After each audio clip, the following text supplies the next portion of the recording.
Hey, beautiful souls, welcome back to Soul Stories. Help me. They're coming Tell us in for the me. comments where you're watching from, and don't forget to subscribe to join our family. Stay with us, because a new love story is about to begin. The dress in question had once been lilac. Time and too many careful washings had chased the color away, leaving it the shade of old milk. The hem bore a line of hasty mending where she had trod on it in the vicarage garden. The cuffs sagged, no ribbon, no lace, nothing to tempt an eye that had other shinier options. Mary Ann Fletcher smoothed those tired skirts as if they were silk and, by force of will alone, convinced herself they were armor. "Is that what you mean to wear?" her cousin Julia demanded, hovering in the doorway with arms full of rose-pink satin. "A duke is coming, Mary Ann. A real one. You cannot meet him looking like the housemaid's poor relation." "I am," Mary Ann said. "The housemaid's poor relation," Julia huffed. "You know what I mean. Aunt Honora will have conniptions. Aunt Honora intends this mysterious duke for you, or for Lydia," Mary Ann replied, crossing to the glass to pin her hair in its usual plain coil. "I shall merely sit in a corner and provide colorless contrast." Julia came to stand beside her, reflection all sparkle and expectation. "We have not been told which duke, only that he is young and very rich. You could at least try." The word duke tugged unpleasantly at something tucked away in Mary Ann's chest. She kept her gaze on the pins between her fingers. "I tried once," she said lightly. "It did not go well. I think the species and I have agreed to avoid one another in future." Julia rolled her eyes, already half turned back to the promise of her satin gown. "You and your dramatics. Very well, hide yourself in that thing. But if he falls in love with me, you must not complain that you might have had a coronet as well." Mary Ann laughed because it was expected, and because if she did not laugh she might have to confess that there had been a time she could imagine a coronet. Not for the gold or the rank, but for the man who wore it. 2 years ago, under the glittering chandeliers of Lady Howell's ball, she had danced with a stranger. He had not been a stranger precisely. Someone had named him Mr. Ashbourne, perhaps, or something like it, introduced by some cousin of a cousin. He had been tall, his hair dark, and his eyes surprisingly warm for such a severe, handsome face. Their waltz had begun politely, as waltzes do, and then he had asked what she read. No one asked what she read. They asked what she wore, and whether her father had property, and if she liked the countryside. When she had said, cautious Greek sometimes, they usually smiled in a puzzled way and turned the subject to dogs. But this gentleman had blinked, then grinned, boyish and startled. "You read Greek?"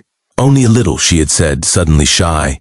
"My father was a don before he took orders. There were books everywhere." He had asked which authors, and she had told him. He had confessed, low-voiced, that he had attempted Homer and run aground before Troy ever appeared. She had dared to tease him for it. They had circled the room, talking of Athens and of English gardens, of the comfort of libraries and the loneliness of crowds. At the end of the dance, when he bowed over her hand, his eyes had held something that made her breath come oddly fast. "Miss Fletcher," he'd said, "I believe I am already indebted to you. You have made this the first entertaining ball I have attended in years." He had asked for the next dance as well. Between that dance and the next, she had gone in search of her mother, flushed and foolishly elated. Instead, she had found herself, quite by accident, on the other side of the orange trees in the conservatory, when she heard his voice again. "I swear to you, Howell," he had been saying, amused. "She quoted Euripides at me. A vicar's daughter from nowhere with Greek on her tongue. What am I to do with that? My mother will have apoplexy." There had been an answering laugh from some male friend. "You could marry a girl who does not correct your pronunciation," the man had said.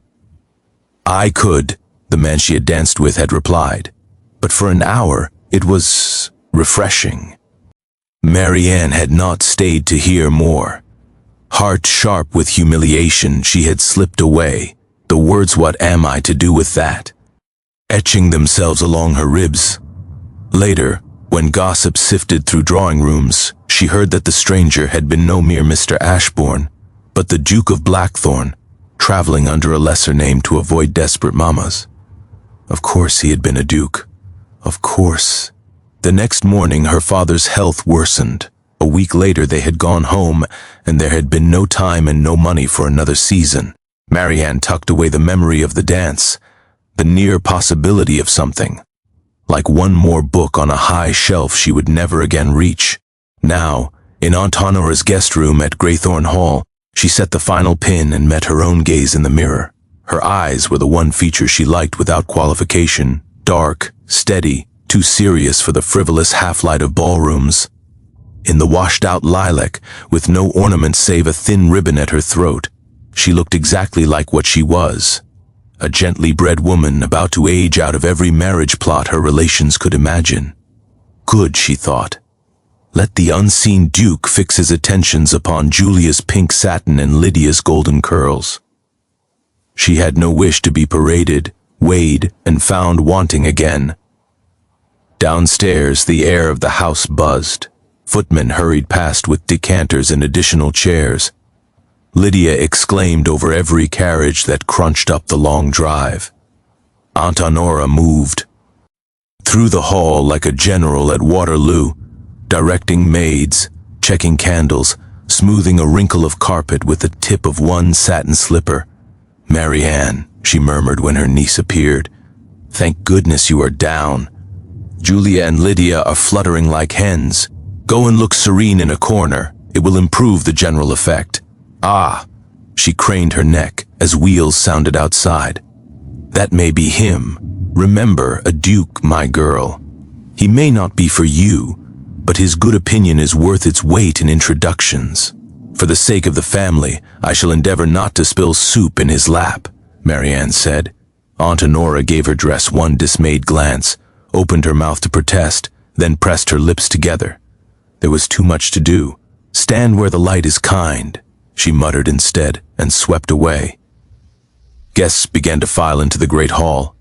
Sir Thomas Beresford and his whey-faced daughters, young Mr. Halton with his fashionable cravat and unfashionably muddy boots, the local rector's wife, invited for dinner only, already overwhelmed by the height of the ceilings.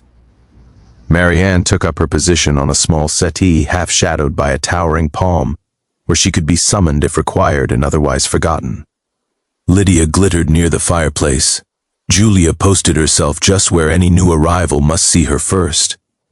At last there came a deeper rumble of wheels, followed by a silence that felt, absurdly, like a held breath. The butler straightened his shoulders. Somewhere a door closed. The murmur of voices in the front hall, then, His Grace, the Duke of Blackthorn.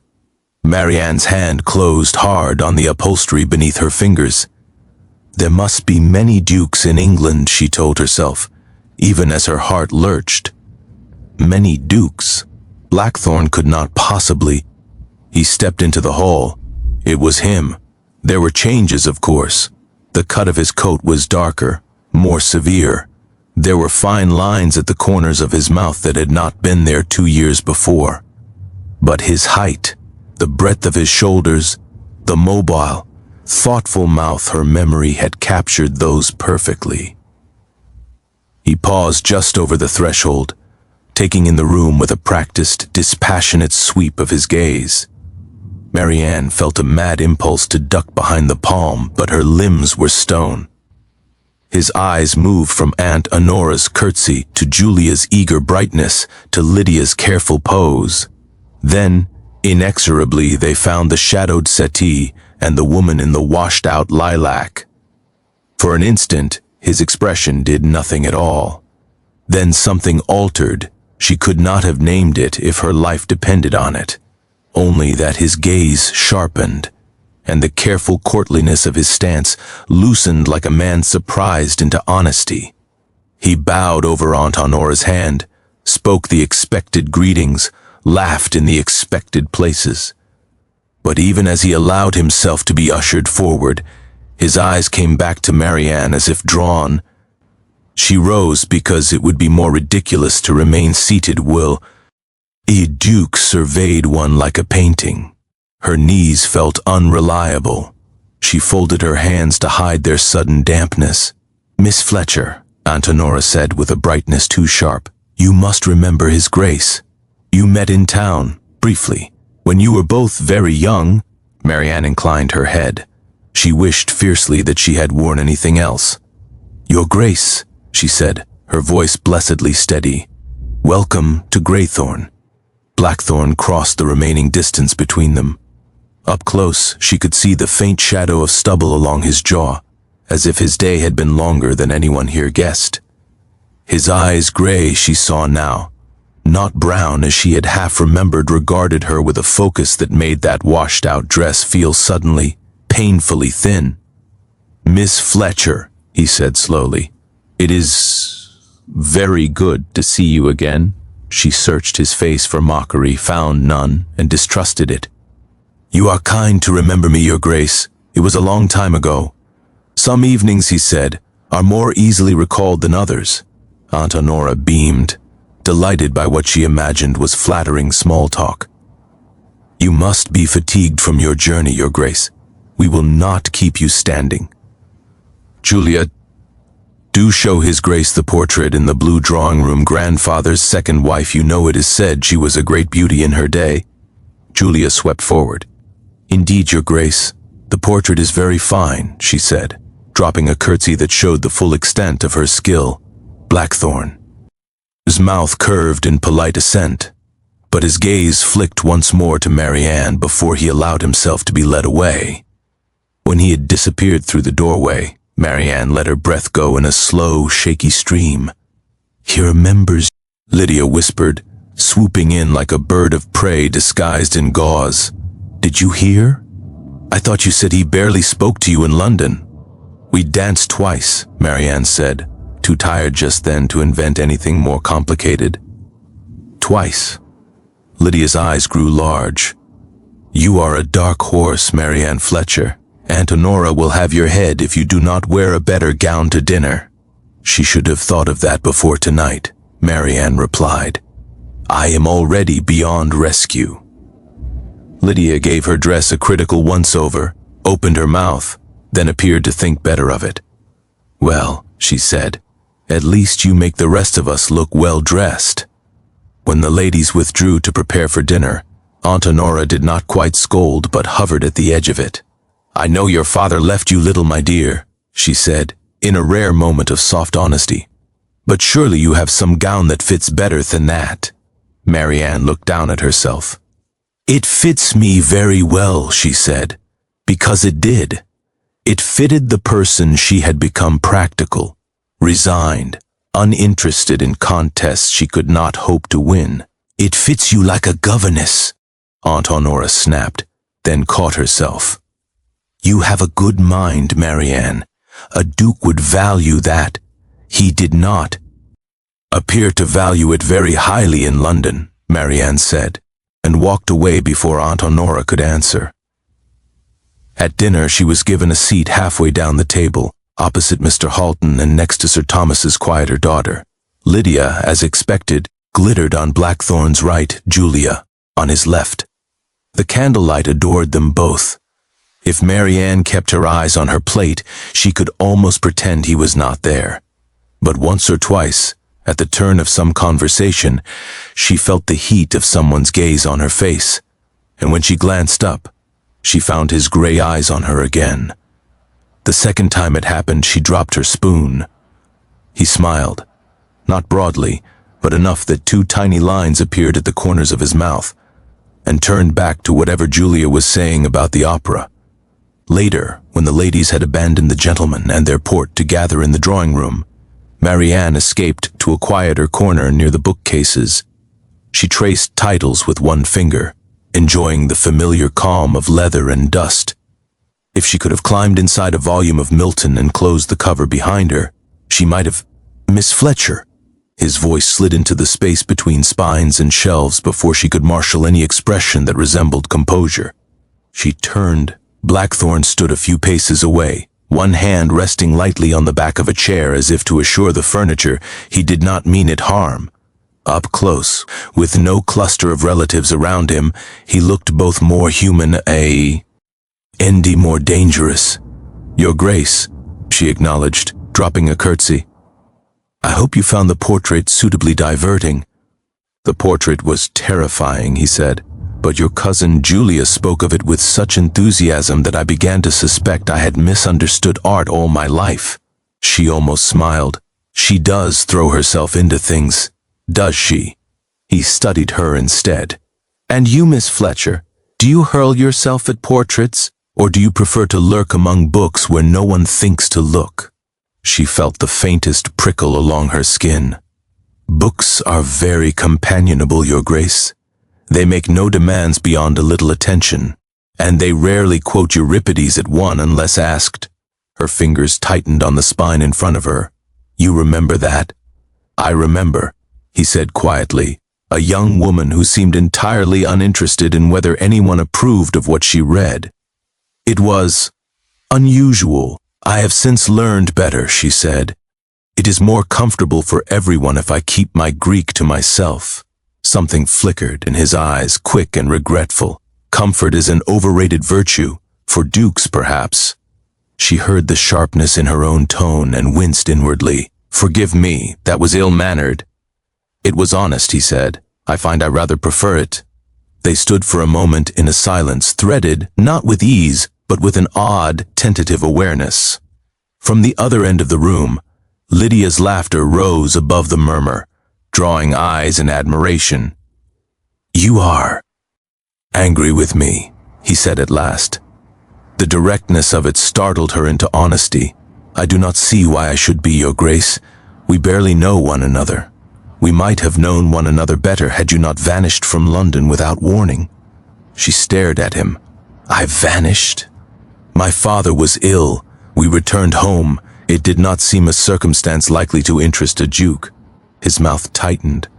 "I am not sure you quite understand how much you misjudge my powers of indifference, Miss Fletcher." Her heart beat faster at that, treacherous and hopeful. She squashed it. "In any case, your life is in town. Mine is here. There is no use in disturbing settled things." "Is your life so very settled?" he asked. Yes. She thought of accounts, of economies carefully made so Aunt Honora need not feel burdened by her, of mending linens and reading by candlelight while Julia and Lydia attended parties. Entirely. He looked as though he wanted to argue, but thought better of it. "Very well," he said. "Then permit me one small disturbance only. Will you walk with us tomorrow? There is talk of exploring the ruins at the edge of the park." She had planned to decline every such expedition, to make herself as forgettable as the scuffed skirting of the floor, but something in his voice, the faint shade of "please," undermined her resolution. "If Aunt Honora wishes it," she said at last, falling back on duty. His smile tilted wry. "I shall see to it that she does, in the ruins the next day." Under a mild gray sky, Marianne's worst dress performed its duty. Lydia, in primrose muslin, looked like a storybook shepherdess among the tumbled stones. Julia, all pink and ribbons, exclaimed prettily at every moss-covered wall. The gentlemen drifted toward them as flowers draw bees. Marianne contented herself with examining the lichen and the faint carvings worn into stone. The hem of her dress, already none too respectable, collected burrs and dust. She was quite certain no one noticed. No one except perhaps the one person she most wished would not. Blackthorne had been engaged in attentive conversation with Aunt Honora as they picked their way over the uneven ground. Now, as the party fanned out, he sidestepped Julia's chatter about London shops and came to stand beside Marianne. "Careful," he said, offering a hand as she negotiated a patch of fallen masonry. "You will tear that dress to ribbons." "It is nothing worth preserving," she said, accepting the hand because to refuse would be to fall. The warmth of his grip tingled up her arm. "If the ruins claim it, they will be improved for the sacrifice." He looked her over, unhurried, taking in the patched hem, the faded bodice, the plain, serviceable boots peeking beneath. Instead of disdain, Something like admiration moved across his face. "You chose it," he said finally, "deliberately." She lifted her chin. "Why should a vicar's daughter dress herself like a peacock? I know my station, Your Grace, and what—" "Precisely. Do you think your station is—" "To exist quietly in the corners of other people's houses," she said, more bitterly than she'd meant. "To be useful, and not to be noticed until someone wants the ink refreshed, or the mending taken in." "Ah." His voice had gone very soft. "Then I must beg your pardon, Miss Fletcher. I seem to notice you a great deal." Her foot slipped. His hand tightened around hers, steadying. "You," she began, but Julia called from ahead, demanding admiration for a broken arch, and the moment scattered like birds at a shout. That evening, plagued by restlessness, Marianne slipped from the oppressive warmth of the drawing room and into the small library at the back of the house. She had barely closed the door before she heard voices from the adjoining study, the one Aunt Honora let to Blackthorne for his writing. "I tell you, Ashbourne," came Mr. Holton's drawl through the half-open door, "you will cause a positive riot if you do not show more interest. Every mama within 50 miles is counting her daughters like banknotes." "Is that what they are?" Blackthorne sounded tired. "Currency? Come now, you know how it is. Choose one of the pretty ones." Marianne heard the shrug in his tone, "and be done. That Julia girl would do. Or the golden one. The vicar's daughter is plainly not in the running. Did you see that gown? My housemaids look better turned out." Marianne froze. Blackthorne's reply came slower. "Your housemaids do not look nearly as interesting." Halton laughed. "You've always had damned odd taste. The word you are searching for is particular," Blackthorne said. "And I thank you, Halton, to leave Miss Fletcher out of whatever matrimonial arithmetic you indulge in." "Ha! You admit you've noticed her then. The dowry cannot be much from what I hear." "Her dowry," Blackthorne said, each word very crisp, "is no business of yours. Nor for that matter is mine. Go back to the ladies before one of them withers away from lack of your opinions." There was the scrape of a chair. Marianne stepped silently back into the deeper shadows between shelves as Halton ambled out a moment later, humming. She stayed there, heartbeat too loud in her ears, until she heard the soft sigh and clink of a glass being set down, and Blackthorne's voice, lower now, to himself. "Odd taste," he murmured. "Yes. I suppose wanting someone who sees more in a day than most do in a lifetime qualifies." She did not mean to overhear, but there the words were, hanging in the dust-moted air between them. She slipped away before courage or cowardice could persuade her to do anything more. The storm came 2 nights later. It rolled in from the west in the late afternoon, flattening the light and sending the guests scurrying indoors. By evening, rain lashed the windows and wind rattled every loose sash. Aunt Honora declared it the perfect excuse for charades. Julia and Lydia marshaled the company into teams. Marianne's head ached. The press of bodies, the shrieks of laughter, the crack of thunder layered over it all until she could not tell where one discomfort ended and another began. At the first plausible moment, she slipped through a service door and into the dim, green-tinged hush of the conservatory. Water streaked down the glass panes overhead, weaving silver paths that caught the reflection of candlelight from the house behind her. Leaves trembled in the draft. The air smelled of damp earth and something living in secret. She leaned her forehead against the cool pane and let herself breathe. "I begin to suspect," said a voice behind her, "that wherever you are not, Miss Fletcher, is where I am least inclined to be." She turned, unsurprised and yet startled all at once. Blackthorne stood just inside the conservatory door, rain glimmering on the shoulders of his coat, as if he had walked through the storm rather than the house. For a moment he simply looked at her, as if pinning the sight of her against the glass and the rain, the way one might pin a painting to a particular time of day. "The charades are not to your liking, Your Grace?" she asked. "On the contrary." His mouth twisted. I was quite entertained watching Halton mimic Odysseus without having the faintest idea who he was meant to be. But I found I would rather be here. She swallowed. You will get mud on Aunt Honora's tiles. I have suffered smaller consequences for graver sins, he said, moving closer. The conservatory was not Lar. Gee. A step or two brought him into the patch of pale light from the nearest lantern. He looked, she could not help thinking it tired, not merely of the evening but of something longer. It softened him, that weariness chipped away at the hardness she remembered from London. You said, he began, then paused, as if rearranging words in his head, that things are settled for you, that you have learned to keep your Greek to yourself and to exist quietly in corners. Yes. Do you believe that is all you deserve? Thunder rumbled distantly. She laughed without humor. Deserve has very little to do with it, Your Grace. I am not beautiful like my cousins, nor wealthy, nor particularly accomplished beyond knowing the ablative absolute. Those are not qualities upon which titled gentlemen typically build their futures. He took another step toward her. The rain hammered at the glass like 1,000 urgent fingers. Marianne, he said. It was the first time he had spoken her name. She flinched almost. You should not. I should, he said. I should have said it 2 years ago when I had the chance. Instead of letting you leave town without a word, you had no reason to stop me. I had every reason, he said. You think I found you amusing, an oddity to show off to friends. I know you do. I saw your face that night in the conservatory. When you heard me, she stared at him. You knew I was there. I came around the corner in time to see you go, he said quietly. You moved very fast for someone in silk slippers.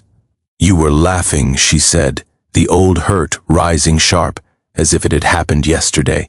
You said, I said I had no idea what to do with a girl who quoted Euripides to me at a ball, he cut in. I did not mean you were ridiculous. I meant that no one had ever interested me that way before, and I did not know how to carry that into the life my mother has planned for me. She opened her mouth, closed it. My friend suggested I find someone less challenging, he went on. I laughed. I was a coward. I am not proud of it.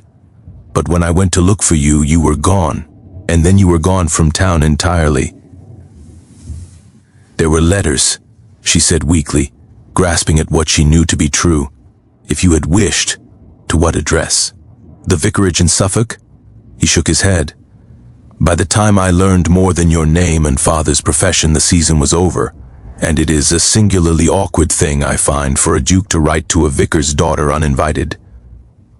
The corners of her mouth twitched despite herself. You were afraid my father would set the dogs on you. Your father might have quoted Euripides back at me. I confess, I quailed. His smile faded as quickly as it had come.